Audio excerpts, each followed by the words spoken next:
So I've just completed on this 39k BRRR property deal, 250 miles remotely from where I actually live. And in this video, what I'm going to do, I'm going to find a builder to do the work on this property so I can uplift the value, so I can refinance it and recycle my capital. So I'm Harvey, the remote property investor. I've been involved with hundreds of remote refurbishment deals. And one of the biggest questions I get asked all the time is, how do you manage builders, or how do you find builders from far away? So in this video, I'm going to take you through the exact steps I use to find a builder. I'm actually going to do this live. We'll go on, look for a builder. I'm then going to phone them builders up. I'm going to then negotiate with those builders. I'm going to share the scripts I use, the psychology behind the script to negotiate with them, especially when I'm not in the area. Then I'm going to see if I can get one of these out to actually do the job, to see if all this process works. So let's dive straight in. But before we dive in, I thought it'd be good to share with you, look, this is not a magic wand. I wish I had a magic wand that will show you a process that will never make a builder turn up late again, always have them finished on time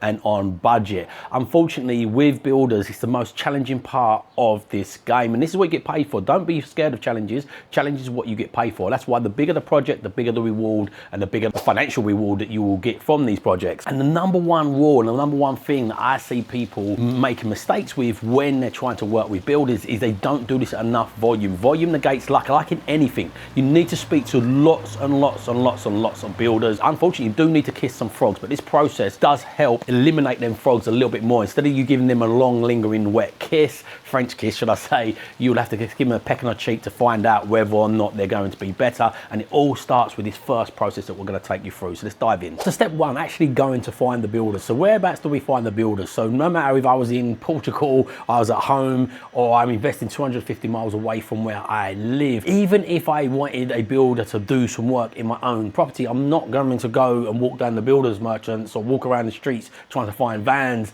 with numbers on the side of them, or go out to networking events to find a builder. I'm going to use the same techniques as I would use whether it's close by or far away, and that is going online. There's a magical thing out there called the internet. What I do is, first of all, I'm going to go onto online on web, and I'm also going to use AI to do the heavy lifting for me. I'll show you the exact example of what I'll do in a second. Next, I'm going to go into Facebook groups, and I'm going to track through some Facebook groups. Again, I'm going to show you live demonstrations of this. And then if I was really struggling for those two, which I usually wouldn't, the best I would do with merchants would be maybe ring up Howden's in the area, or Magnet, or one of these companies, and say to them, hey, who are some of your good trades? But I'm only going to do stage 1 and stage 2 for finding builders at the moment. The fourth stage of finding a builder could be your network, and this is why a lot of people do get attached to doing this close to home, because they think, I'll know people, I know builders better. But unfortunately, in my experience, don't get me wrong, this can differ, but in my experience, often your friends that are builders becomes a bit awkward to hire those. Number one, you and them kind of expect, is there going to be some mate rates involved with that?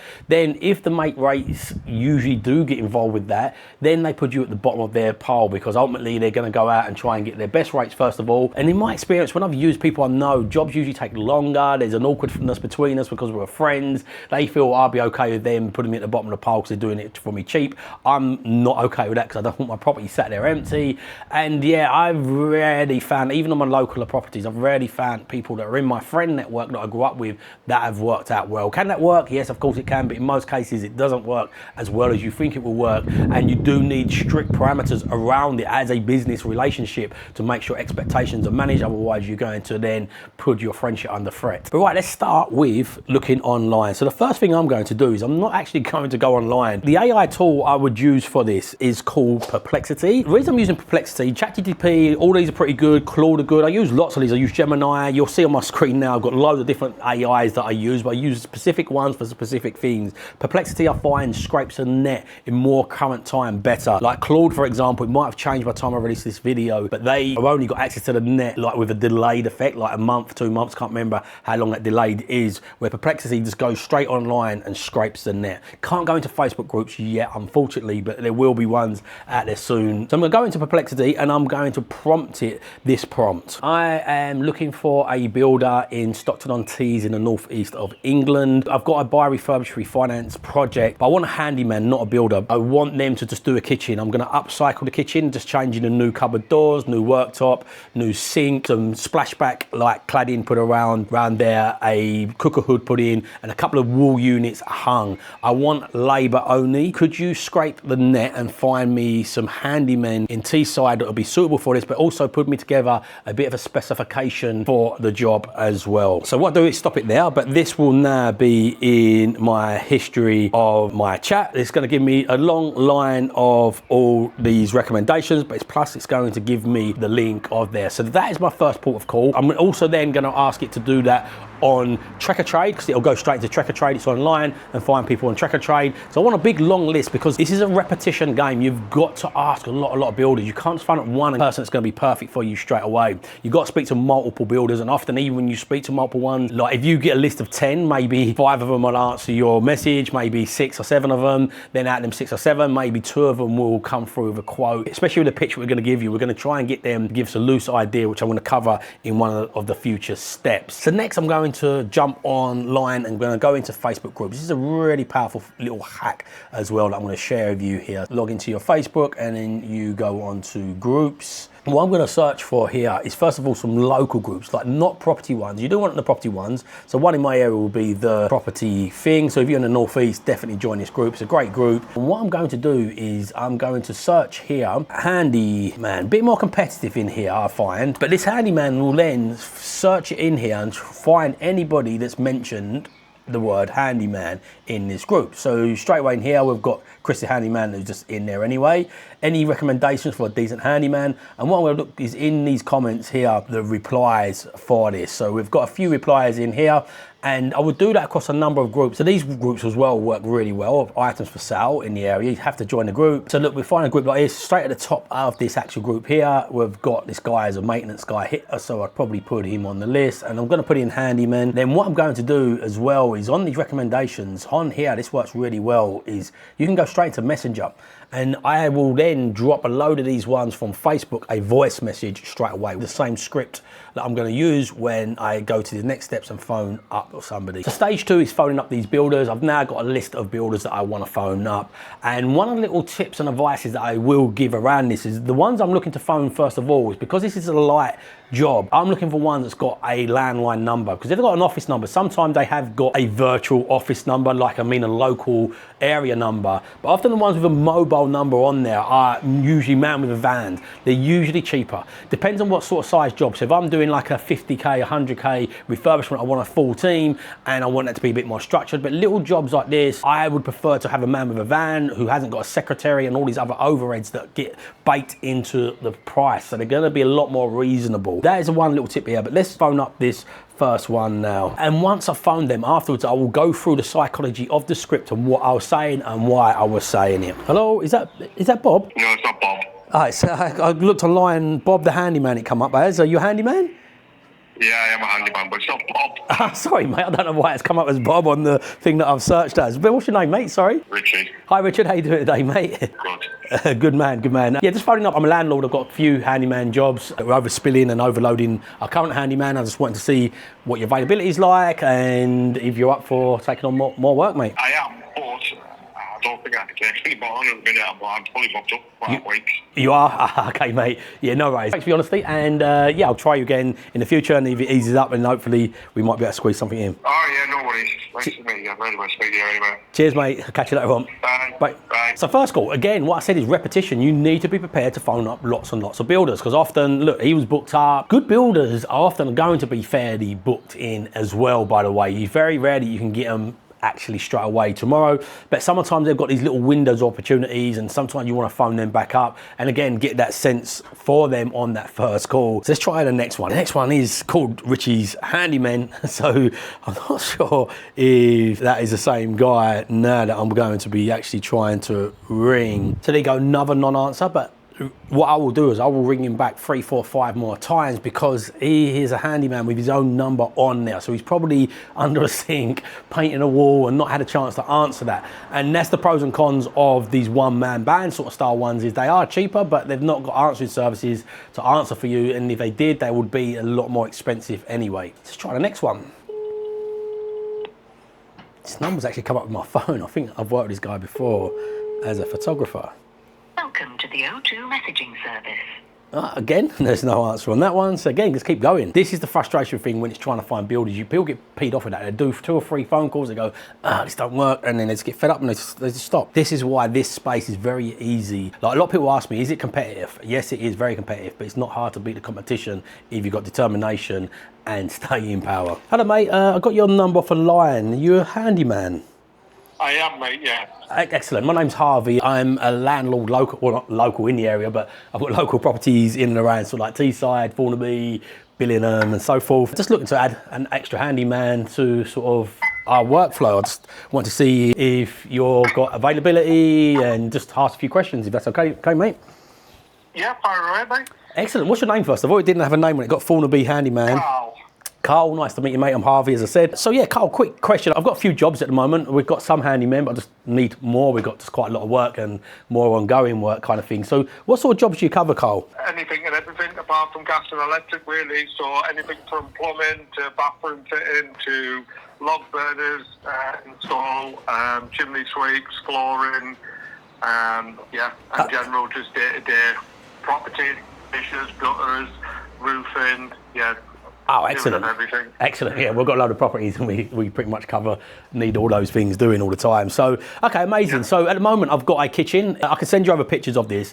If you didn't mind, like, I wouldn't mind getting kind of a gauge where your pricing's at. I'm not trying to haggle you on price, by the way, but ultimately, what I don't want you to do is send you out there and you're like 300, 400, 500 quid a day and it just doesn't suit the end of the market that we're at with these. These are sort of like council let sort of style properties. Have you got a day rate, by the way?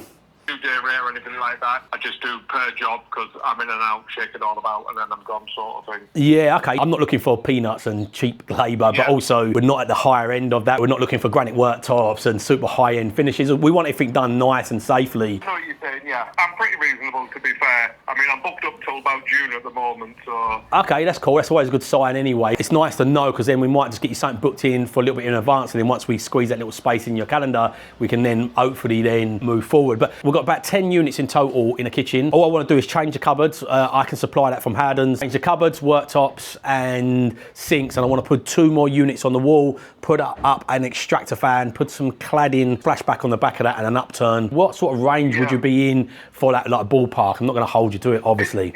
I'd like to see pictures before I give a quote on that. But you'd be looking for anywhere, I'd probably say for about 500 quid plus. Okay, that's pretty much in a line of roughly where we're at with playing stuff. So I'll tell you what I'll do is I'll send you over some pictures of that over WhatsApp and give me sort of a bit more of a gauge on where that's at. Obviously, I know you're booked in at the moment, but if I know where your pricing's at, then we can try and see if we can just squeeze you in the calendar somewhere. And then once we kind of hopefully got you in the calendar, we can just throw over a job. Anybody decent like yourself are going to be busy. So the idea for us is if we've got multiple people, if we throw it out to you and you're busy, that's fine. And if you're not busy, the more people we've got to throw it out to, the more of a chance we've got. Oh, yeah, definitely, yeah. And then I can give you near enough a definite price, subject to obviously viewing it. It might change slightly. Isn't seeing it in person is totally different. Yeah, absolutely, But it's not going to change dramatically. It's just me pre-warning. I totally get that, and I don't never hold anybody to it. But what I don't want to do is run people around, go in there viewing stuff. If we can get a rough idea and get on the same page, it just speeds things up for us, you know, and makes it a lot easier. So amazing. Leave that with us. I'll send you over some photos, and then we can communicate from there onwards, mate. Yeah, cool. Happy days. Amazing. Bye. Cheers, mate. So perfect. I will walk through the script and the psychology now of that script of what I've done. So first of all, I planted the expectation that I'm a landlord, got multiple jobs, made it look like I'm not desperate for the work. That was the first part of that call. Next, I wanted to try and get a gauge of his day rate. Most people will not give you a day rate. You usually get that answer. But where I've said the number of stuff there and roughly, I missed that part of how long. I usually say, look, we've had loads of people do this. It usually be about 2 days work, which it is about 2 days work, by the way. Day and a half, 2 days. That does fall in. I'm happy to pay in that sort of area, $250 a day labour. So that kind of falls into it. A day and a half's work, maybe around 500 quid. Could be 2 days with the worktops and everything in there. So that for me is a price that's probably aligned with where I'm at, but that is called anchoring. So I'm anchoring him to that now. And I've told him, the other thing I said is about the materials and made him realise I kind of have an understanding of what goes on. I said I've got the cupboard doors, got the bits there as well. So ultimately he will know in his head, I understand the pricing. So these are all sort of subconscious sort of like anchoring. Like I learned a lot of this from a book called Never Split the Difference by a guy called Chris Voss. And these are called anchoring little benchmarks in there. If you just give a builder an open plan around to say, hey, like go out there and just quote me. They'll come back often as well, especially if they hear a southern accent and you're trying to do this in an area that you haven't got that accent. They'll often just try their luck and go a little bit harder, and it's harder to anchor them backwards. So I'm anchoring it into that price point there. Step 3 is verifying these builders. Now you've got a list of people, or one person ideally, however many you've managed to get off of your calls,